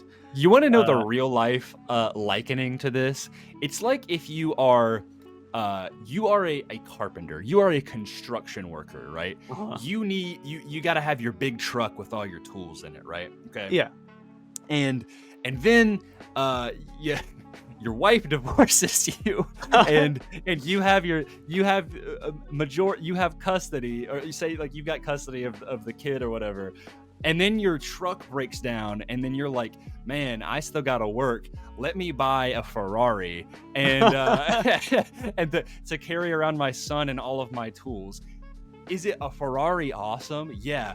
But you kind of need something else, or even like it's like, or like getting a motorcycle. That's kind of what it's like. Where That's exactly what it is. It's not sustainable. But I mean, I guess like it's fine now that he doesn't have that vagabond lifestyle anymore. I don't even know if it's been said that he's even a bounty hunter anymore, because if he's an officer of the law, what a narc, he can't be a bounty hunter anymore. But even then, you still gotta have some weapons, buddy. It's a dangerous place. You got a pistol and a jetpack to your name. Yeah, that's it. He needs some other stuff. So maybe we'll see that get upgraded. 100% honesty, like I miss that vagabond lifestyle of him. I wasn't the biggest fan of him joining the Rangers. Although maybe he's just like a hired help. I don't know if he actually is a ranger. I don't think he is. I think he's more like a freelance. They say in the show he's like a freelance like authority figure. Where like just like I'll do whatever. Yeah. He's got enough to kick back. He helped out Grief enough that he doesn't really need to. He's beat Moff Gideon 3 times by now. Can't wait for the 4th. You don't see his body. By the way, want to wrap this up by saying one of my favorite moments ever that I think people just forget about, and I think it is awesome, is how he takes out Moff Gideon in season 1 with the TIE fighter, where he grapples onto the TIE fighter and sticks the thermal detonator to it, and then just drops off and uses his jetpack to fly down, and Moff Gideon's just like, and then blows up. That was just, I remember being like, I was like, this is awesome, dude. This is like, for any more video game likening, like that's like the Just Cause 3 moment of Mandalorian. Yes. You're just like, and just boop. So it's so over the top, but it's very well done. I love it. The Mandalorian is also, Din Djarin is also like Batman in that way, where he's just like, he has these incredible feats, but I love it. Like I love to see it. So are we gonna start saying that Mando can do anything so long as he has prep time? Honestly, man, I would not put it past him. The man has. If you want to substitute prep time for Grogu, then absolutely. Yeah, if he's got Grogu, if someone has Grogu kidnapped, Din Djarin is taking them out. So I'm going to bounce off your character choice. I already know with a deliberate choice here. And yeah, you already know my character. A character on my list is the one and the only Boba Fett. I am Boba Fett. I am Boba Fett. Strangling a small service droid. Do you know me? I'm Boba Fett. And the droid's like, please don't kill me. I spent like 5 minutes after on screen saying we shouldn't, like, people don't need to know that we're here. So here's the thing. Even though the Book of Boba Fett was deliberate character assassination, Boba Fett is the original Mandalorian. It is straight and simple. Boba Fett, yes, Din Djarin is the Mandalorian, but Boba Fett was the original Mandalorian. Din Djarin's the Mandalorian. Boba Fett's the Mandalorian. Okay, TM. Like, there's a trademark on the back there. He's like, ever since I was a kid, Boba always served that role of masked, few lines, cool guy that dies in, kind of a dumb way, but he was still cool. And he was always like, out of all of the Batman, out of all of the action figures, I always had like something relative to Boba on my shelf. I had the Boba Galactic Heroes. I had a Lego Boba Fett. I had like the friggin' Bionicle version of it. I had like the little, like, I was big on Boba Fett. I had the helmet. I drew him because I loved drawing a lot when I was a kid. I think definitively when I was a child, now that I think about it, Boba Fett was my favorite Star Wars character. Yeah. I've got a big Boba Fett poster. The camera can't see it, but it's like right there. You can see his antenna. It is the Star Wars Identities poster of what forces shape you. Let me test out a new feature here real quick. I think I can put you up in the spotlight maybe. Oh yeah? I think so. Oh, that's not it. Sorry, guys. Ooh. I don't know how to do it. Actually, I think there's a way where I can make it bigger for No, you. let me do a favor for them. There you go. Star Wars Oh, identities. there you What go. forces shape you? It's an incredibly rare approach to but what can I say about Boba Fett? I mean, he is this bad. Can I say it? Go for it. He is a badass mother effer. Like, I think if I were to like give a good on-screen example of what Boba Fett is and means to Star Wars fans, you watch that scene from Mandalorian season 2 when he first gets his armor back. That is like they got it so right. So I don't understand what happened in Book of Boba Fett. But he is a character that is he is stoic, he's calm, collected, and deadly. Like, yes, he's fierce, extremely capable. Like, he is the bounty hunter in his prime that you do not want to mess with. If Boba Fett is in like especially when spoilers for Jedi Survivor again. I was about to mention when you meet him in Jedi Survivor, you can tell, like, man, I faced down the Gendai, I faced down Dagan Gera. I'm not gonna be able to beat Boba. You know, like he just had this certain vibe around him that you do not want to mess with this guy. And Boba's like, he just like turns, he's like, see you around, Jedi. And that's not friendly, by the way. That's a threat. He's like, I will, like, I'll see you, man. I'll see you when I see you. I've got currently a contract going on right now, but I'll see you when I see you. He's not gonna waste his time with you unless the credits come in, and when they do, he'll be there. Yeah, and he's all about the job. Like, he obviously his motivations have changed recently, but in that time, like, he is the bounty hunter's bounty hunter. He had such a built-up reputation that Cad Bane essentially had a vendetta against him by the time of Book of Boba Fett, and he still trumped that guy. He still trumped Cad Bane. We now know who would win in a fight between Boba and Cad Bane. Like, if the show did anything, it got a very cool sequence between them. I really liked that duel between them. He's just an awesome character. What else can I say? Like, he's just one of those characters that, like, you just love to love because he's this bad guy that looks cool, and you're like, dude, he's awesome. I love Boba Fett. Yeah, he's such a classic Star Wars. I don't even want to say villain, just character. Like, he was like that, the man with no name, you know. If you were to have a certain ranking of influential Star Wars characters, Boba Fett is basically at the top of the list, if not the top 3. You know, he's up there because it started the entire like Mandalorian cosplay thing.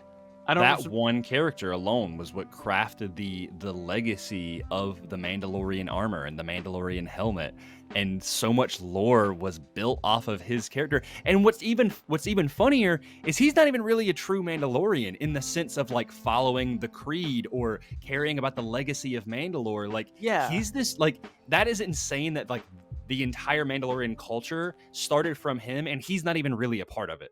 Yeah, that's crazy. He's a clone of a foundling, and technically, according to Din, and I respect Din's, authority on the matter, one of the most. According to Din, like, he has the right to have that armor, which is good, but Boba doesn't care about any of it. Like, even though there is a part of me that wishes he was there for the reignition of the Mandalorian culture in season 3, I don't think Boba would care. I don't think he'd want to be there.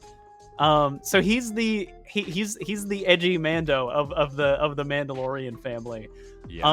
But everything here's the thing. Everything about the Mandalorian in Mando season 1, that idea is, what Boba Fett is. But Boba Fett's like a lot more fierce. Like, he's more like a, like a deadly force as opposed to the calm, focused presence of Din.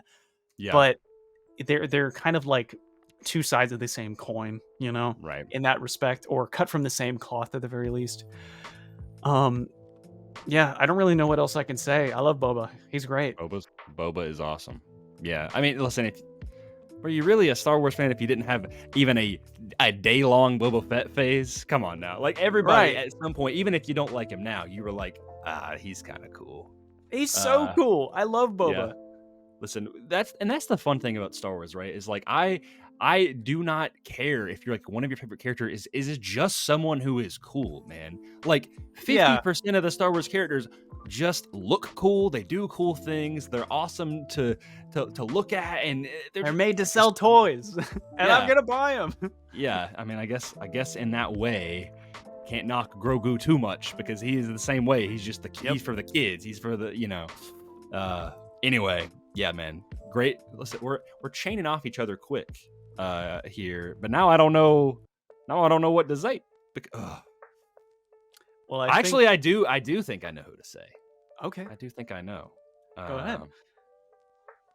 Yeah. So if Boba Fett had someone that might have been a rival per se for a little while, and not who you're thinking, maybe someone who he had it out for.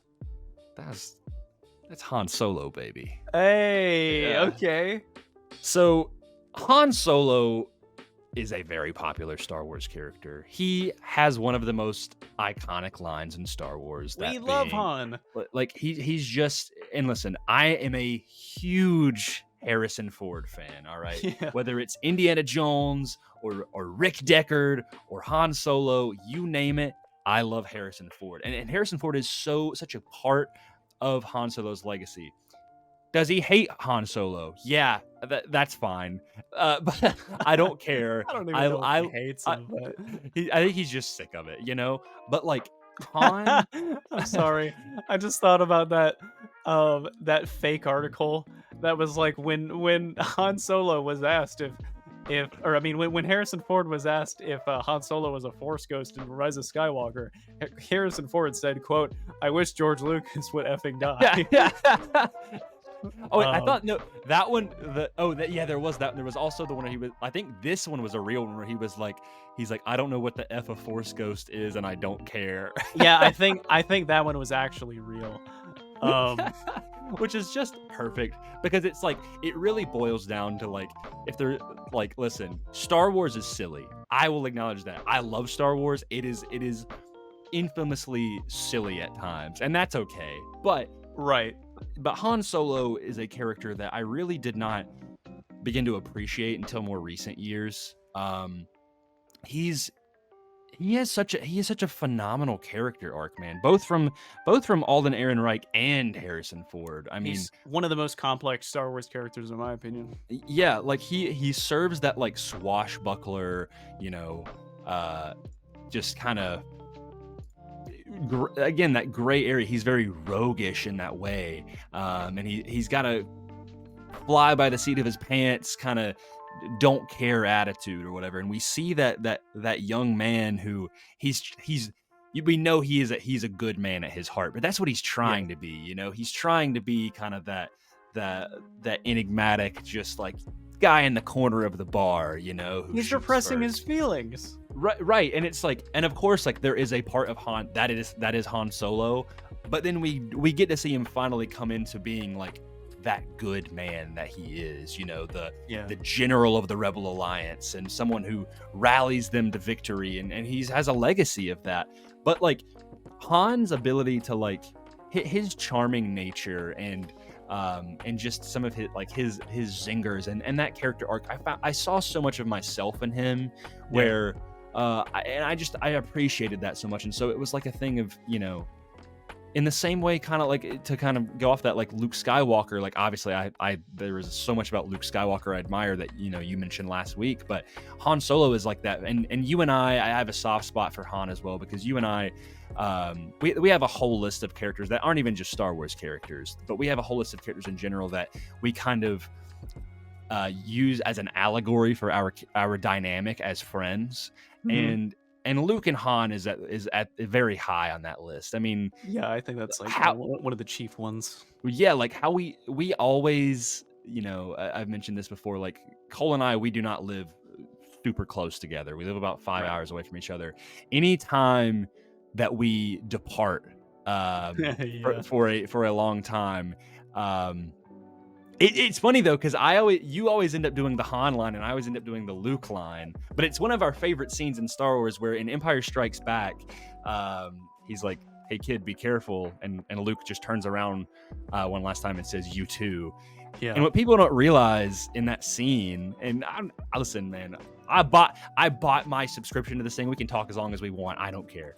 That scene is the last time Han and Luke see each other for years. Oh man, because we have to talk about this scene in like a different episode, because like Okay. you remember that, like when I suggested to you that we do a Mortis FM episode where we talk about like underrated scenes. Yeah. All right. Maybe I'll withhold. That scene is so important to me. You can say Yeah. like obviously say what you want. I'm gonna go into it in depth when we Okay. talk about it again. But it's Yeah. so good for their characters. You are 100% right.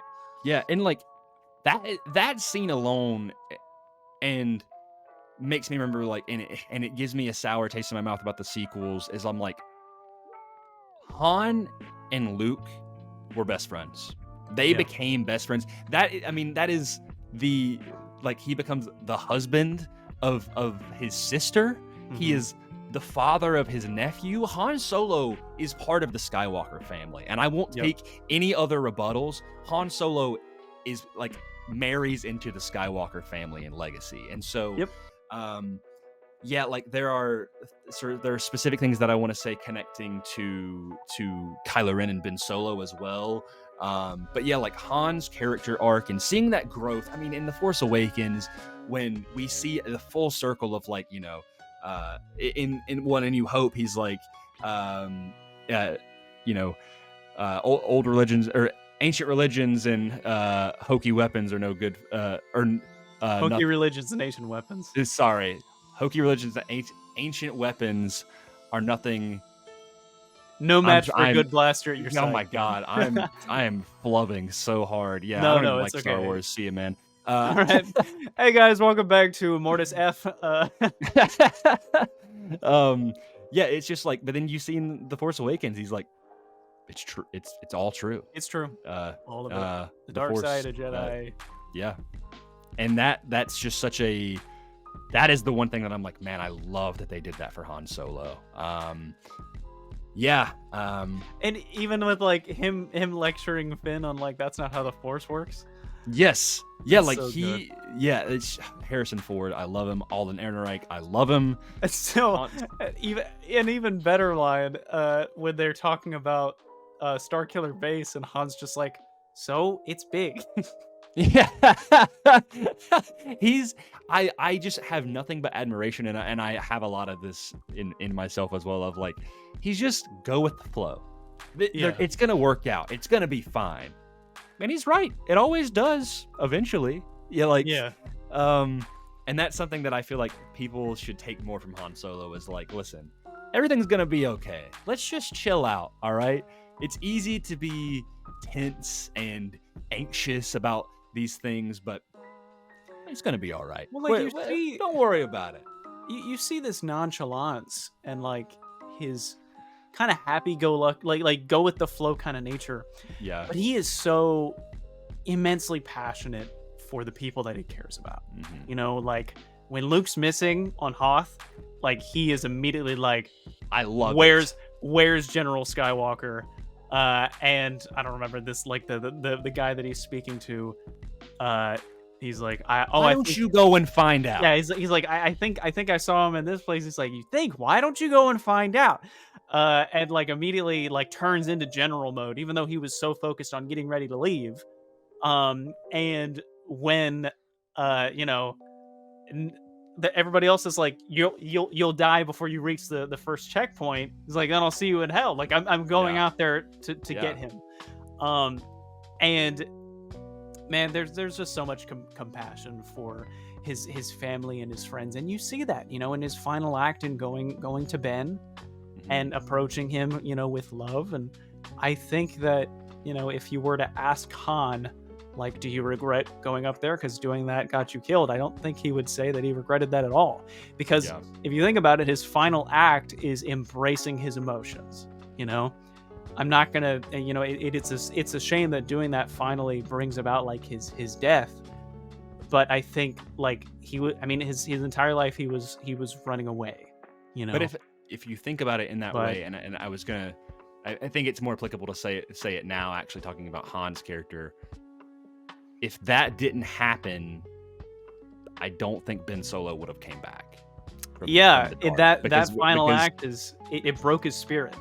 Say what you will about Rise of Skywalker, one of my favorite moments in all of Star Wars is Leia using the last of her essence in the Force. And I don't think people pick up on this. I don't know if this was just clear to me.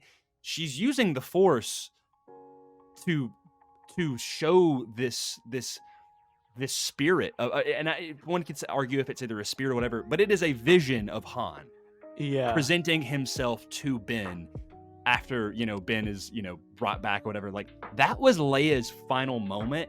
That is awesome to me, because again, like, and it completely echoes and reflects what you see in The Force Awakens, and it is the turning point for Ben Solo. And that is just that moment. Like, it never fails to make me tear up a little bit, because it's like, first of all, did not think Harrison Ford would come back again. I might be wrong, but he might even be quoted with like saying that he enjoyed that scene. Like, I think he got emotional in that scene. I think he liked that because that was like an impactful scene, because that was always his thing with George, is he always was like, I want him to die, but like in a meaningful way. And I think that's why he did Force Awakens, because he was like, oh, that's awesome. And now he's like, oh, that even serves Han's death even more. So Harrison is all about like purpose in the things that he does. Like, not respected enough. Yeah, needlessly, reprising his role. He's never been about that. He always wanted Han's character to serve his purpose, and I think he did exactly that.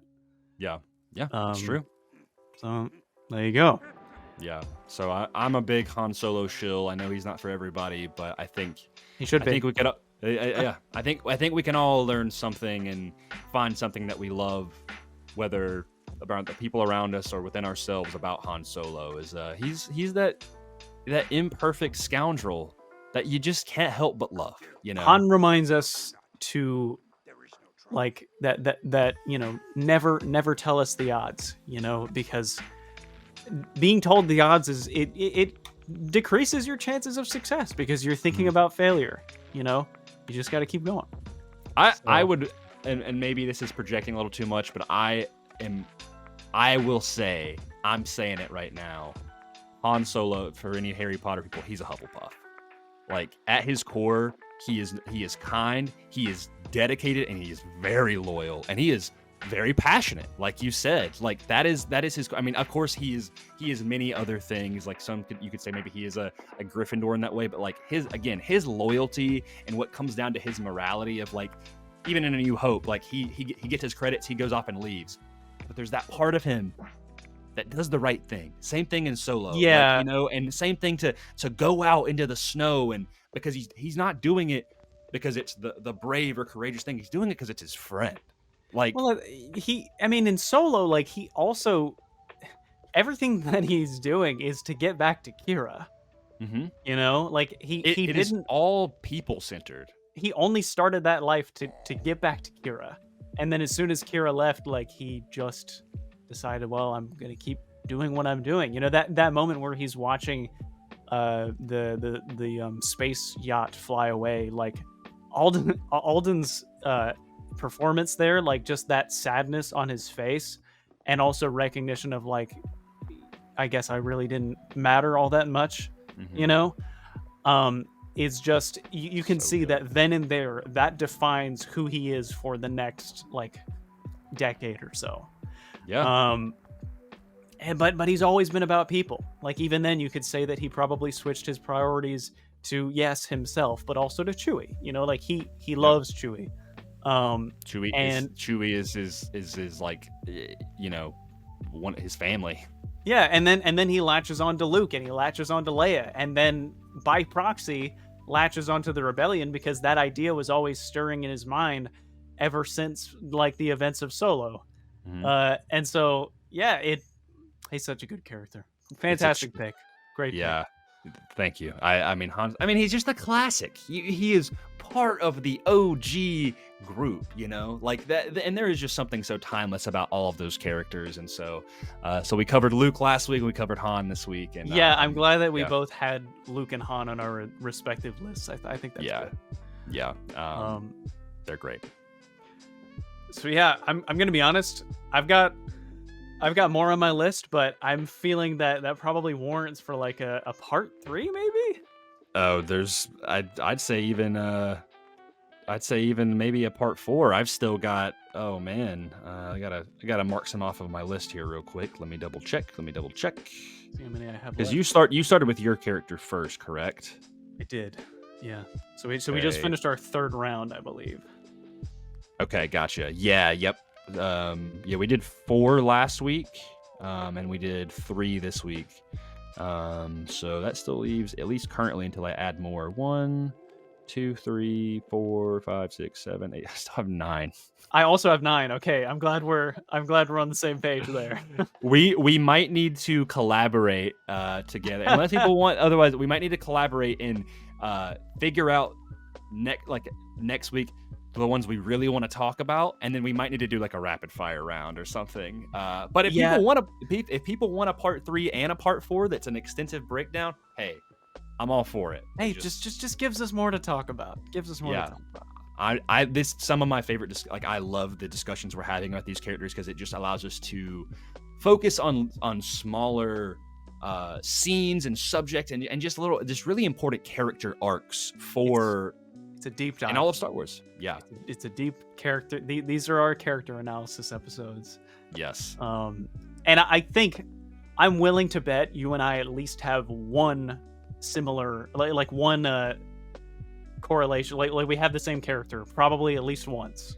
I know we do. There's got to be one on here. I'm looking at mine right now, and I think it could be one of 2 different ones.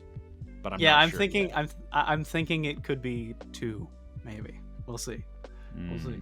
Yeah. But that could help expedite things. Yeah, it's true. Well, let's leave it at there then. Thank you, guys. Actually, sorry. No, I forgot. There's one last thing we gotta do. Gotta do the card. My bad. Okay. You thought this episode was over? It ain't. Said next time, baby. But I never got a next time. That's a that is a deep reference between us. Grab one right here. Yep, this sounds good. Oh, this is great. Okay. This all right. is great. I love this question. Okay, shoot. I present to you. Scholar, diplomat, explorer, guardian. What kind of Jedi would you be?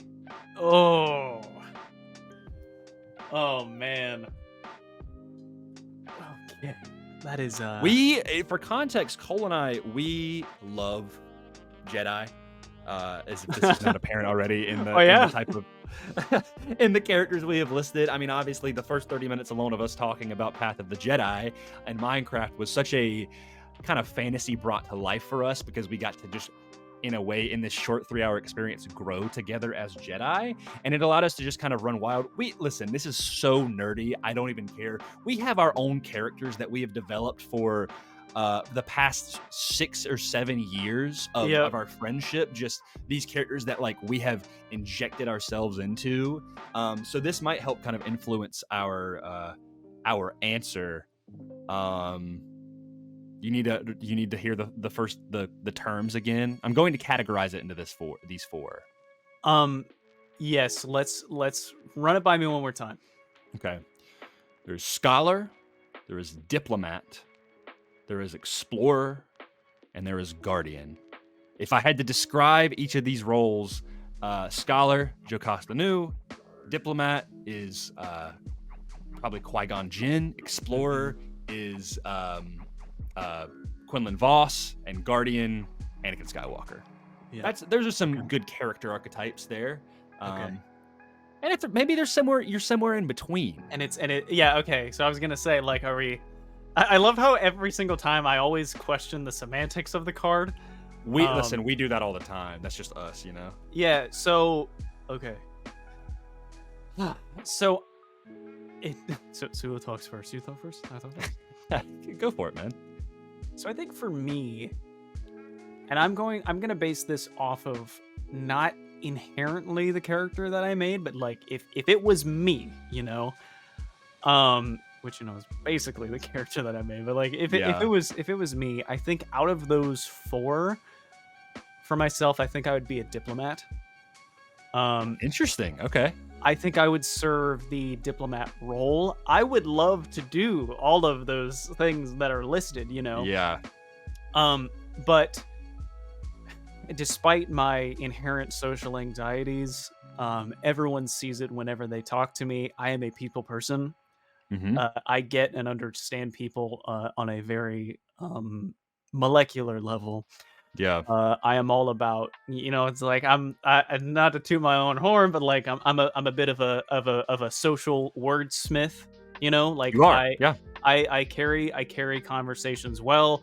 I always have an excellent first impression. And so I imagine that if I were to actually serve a role as a Jedi, I would be mostly on diplomatic missions. I could easily see myself, like, let's say like Clone Wars era, going to separatist, you know, establishments or planets and like meeting up with their senators and essentially like trying to convince them to join the Republic.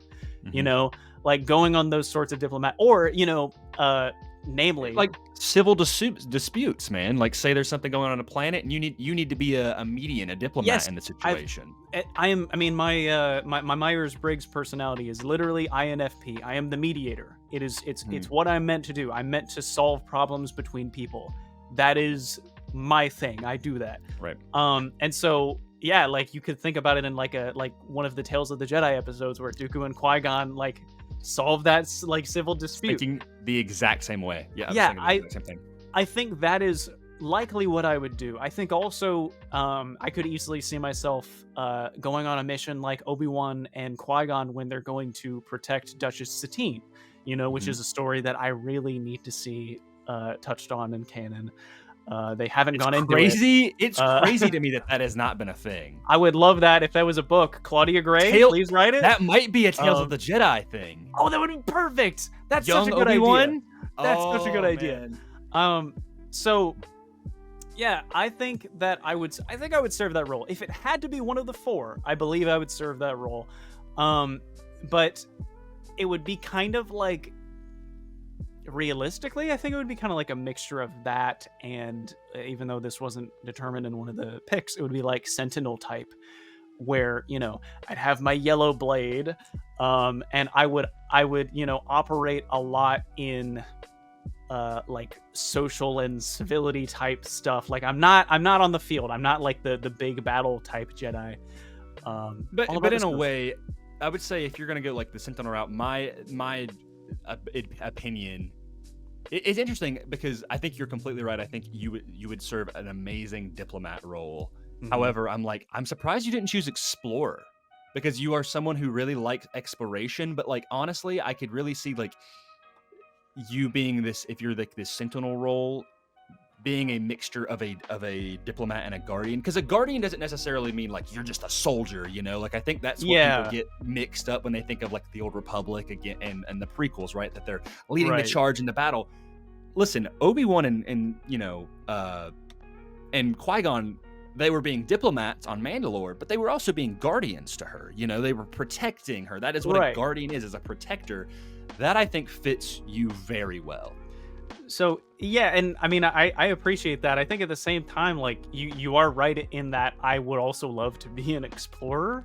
So maybe if it were to fit that diplomat role, let's say that there is a civil dispute, or there is something going on with like an ancient site, and so I'm not exploring it. I'm basically going there to, you know, uncover its secrets, but specifically for like the benefit of the surrounding peoples, I guess. Yes. Yeah. And like, kind of like understanding their culture. So I think it's very, very culture people centric.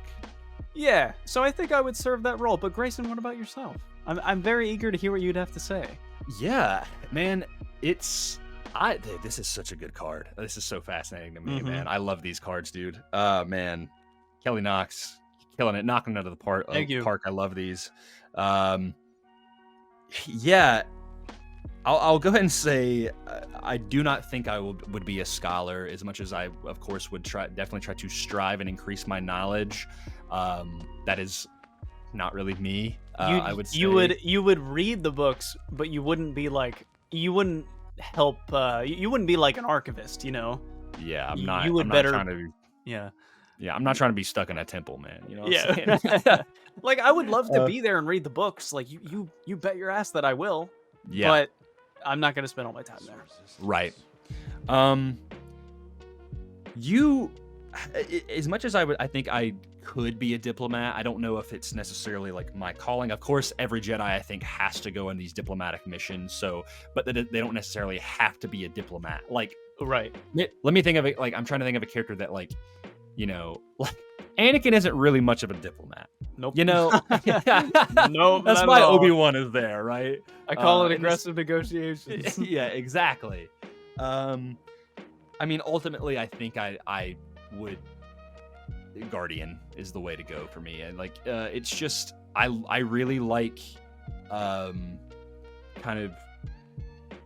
I don't know, the adventure, the action.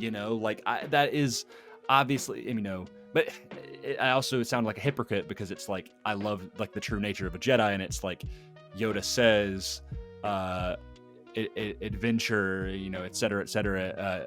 A Jedi does not crave these things. Right. So maybe that says about my poor character, but like if I had to choose, like somewhere, like I think an explorer and a guardian would be somewhat fun, like a mixture of that. I was gonna say for you, so like for me, I'm probably like diplomat explorer or diplomat guardian. For I'd you, say diplomat guardian, yeah. I think you are a guardian explorer.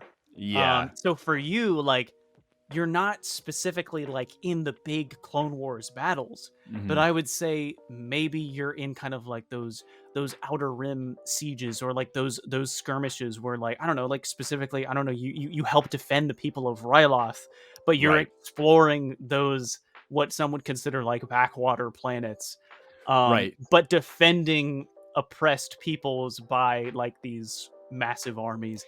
Wait, and you got to think about, there's so much. This was always a big thing for me, as I was like, yes, there is a war happening, and let's use the prequels or whatever, or even the High Republic. Like I think I would thrive as a High Republic Jedi. The 100%. the Nihil, like they. I think I probably would too. Yeah, like I mean that's obviously a peak time for Jedi, but yeah, like I'm a big fan of the Uncharted games, and Indiana Jones, like I said earlier.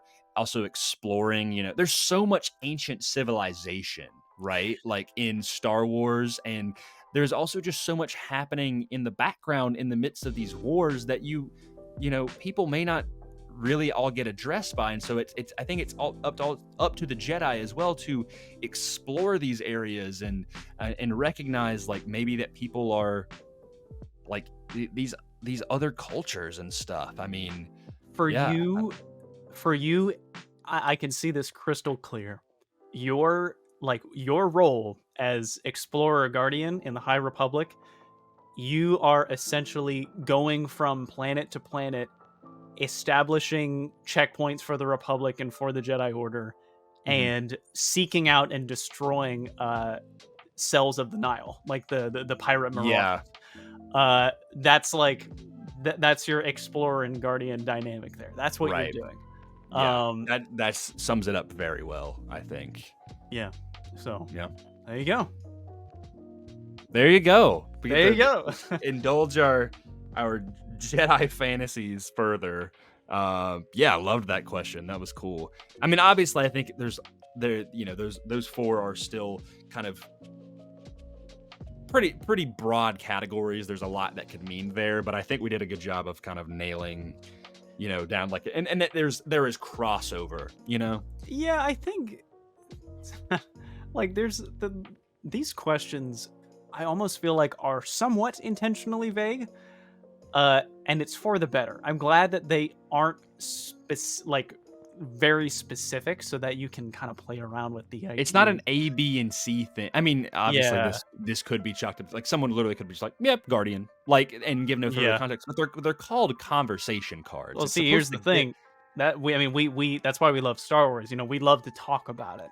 right. It would be, I mean, we wouldn't have this podcast if we were just like, oh yeah, Guardian. Oh, Scholar. Yeah.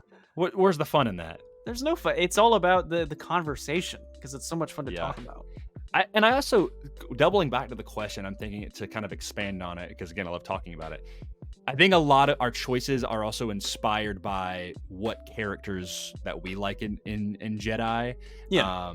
And I won't get into any other characters that I haven't mentioned, but your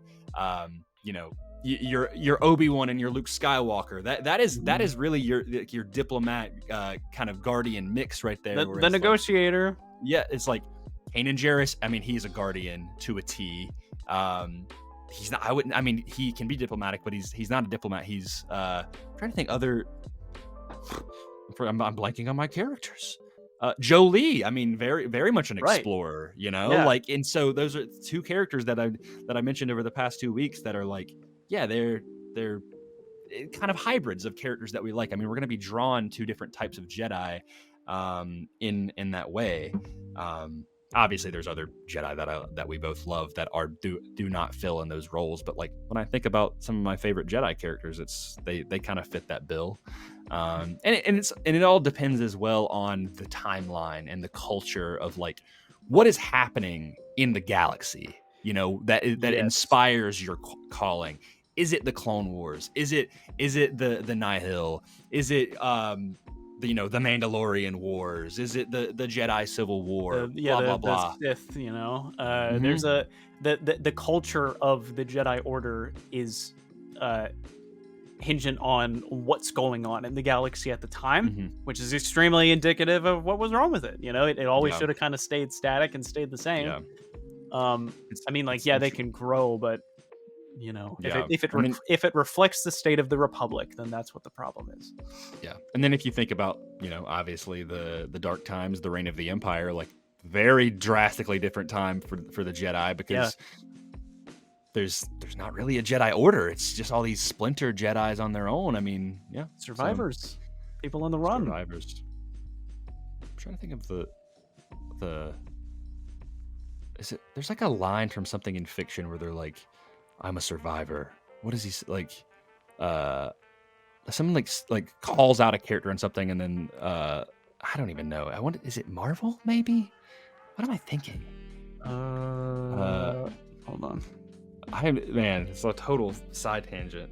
I think again, surprise. I will.